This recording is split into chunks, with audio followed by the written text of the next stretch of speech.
निवळी गावातील निवळी बुद्रुकमधील जिंतूर तालुक्यातील निवळी बुद्रुक या गावातील सर्व शेतकऱ्यांच्या शेतामध्ये रानटी जनावरांनी हैदोस घातलेला असून याचं निवेदन आम्ही वन विभागाला पण दिलेलं आहे, जिल्हाधिकारी तहसीलदारांना पण दिलेलं आहे, परंतु प्रशासन कोणत्याही प्रकारची दखल घेत नाही। प्रशासनानं पूर्ण शेतकऱ्याच्या प्रश्नाकडे दुर्लक्ष केलेलं असून या जनावरांचा बंदोबस्त होणार का असा आम्ही शेतकऱ्याच्या वतीने प्रश्न करतो।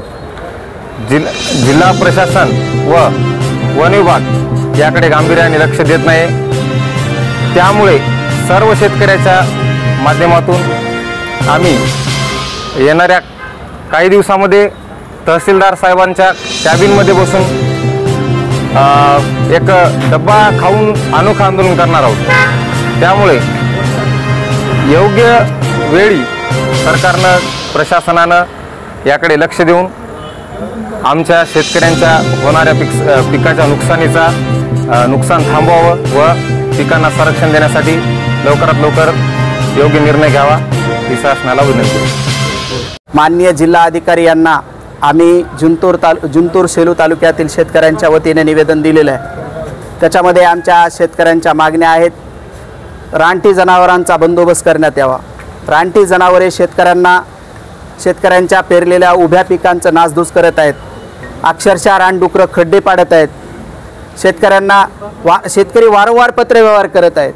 अपेक्षित होता आता अधिवेशन चालू आहे, अधिवेशनामध्ये कुठलं तरी त्या ठिकाणी असलेलं लोकप्रतिनिधीने आमच्याबद्दल बोलावं, त्या ठिकाणी असलेल्या राज्य सरकारने आमची दखल घ्यावी, परंतु राज्य सरकार आज आमच्यावर बोलताना दिसून येत नाही। अपेक्षित होता राज्याच्या अधिवेशनामध्ये पीक विम्याचा विषय येईल, परंतु अद्यापपर्यंत राज्य सरकारने जे काही आमच्यावर नवीन पीक विमा योजना लादलेली आहे त्या लादलेल्या योजनेबद्दल कुठल्याच प्रकारचा सकारात्मक निर्णय त्या ठिकाणी राज्य सरकारने घेतलेला। आम्ही ह्या ठिकाणी शेतकऱ्याच्या वतीनं पीक विमा योजनेत बदल केल्याबद्दल सर्वप्रथम ह्या असलेल्या सरकारचा जाहीर निषेध करतो, धिक्कार करतो अशा सरकारचा।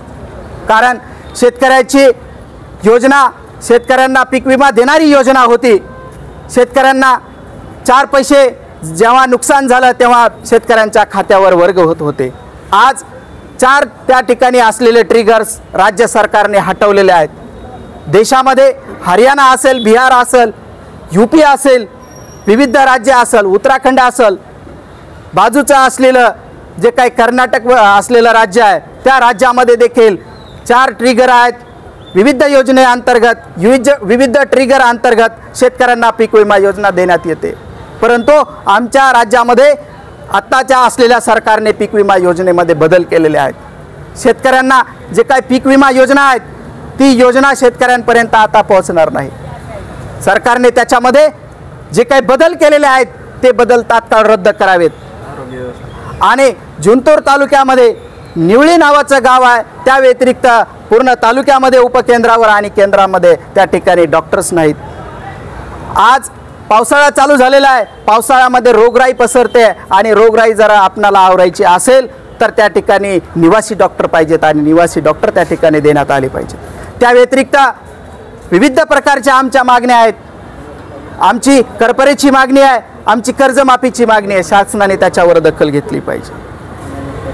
ह्या मागणीकरिता आम्ही येत्या 15 तारखेपासून जिंतूर तालुक्यातल्या कौसडी या गावातून त्या ठिकाणी आम्ही शेतकऱ्यांची यात्रा तहसील कार्यालयावर काढणार आहोत। याकरिता आम्ही शासनाला इशारा देखील दिलेला आहे। या ठिकाणी आम्ही निवेदनाच्या माध्यमातून आताच अपेक्षित होतं की आम्ही 12 वाजल्यापासून 11 वाजल्यापासून कलेक्टर साहेबाची, माननीय जिल्हाधिकारी साहेबाची वाट बघत होतो। या ठिकाणी जिल्हाधिकारी साहेब आलेले नाहीत।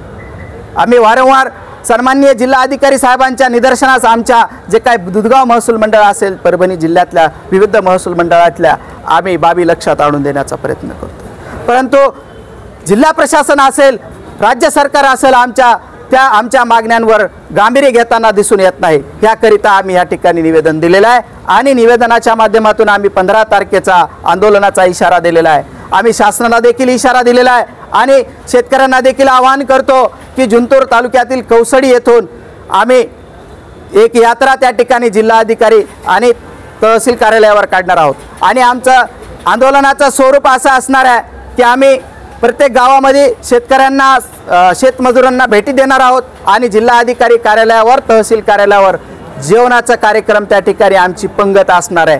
आम्ही तुमच्या माध्यमातून कार्यालयामध्ये बसलेल्या कर्मचाऱ्यांना देखील ह्या निमित्ताने निमंत्रण देतोय की त्या दिवशी आमच्या जेवणाच्या कार्यक्रमामध्ये आपण जेवणाकरिता यावं।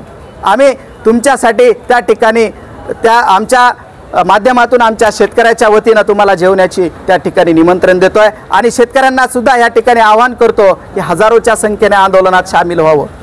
आंदोलनाचं जवळपास आंदोलनात 8 ते 10 दिवस बाकी आहेत। जास्तीत जास्त संख्येत शेतकऱ्यांनी त्या ठिकाणी यावं एवढी एक विनंती करतो आणि थांबतो। धन्यवाद।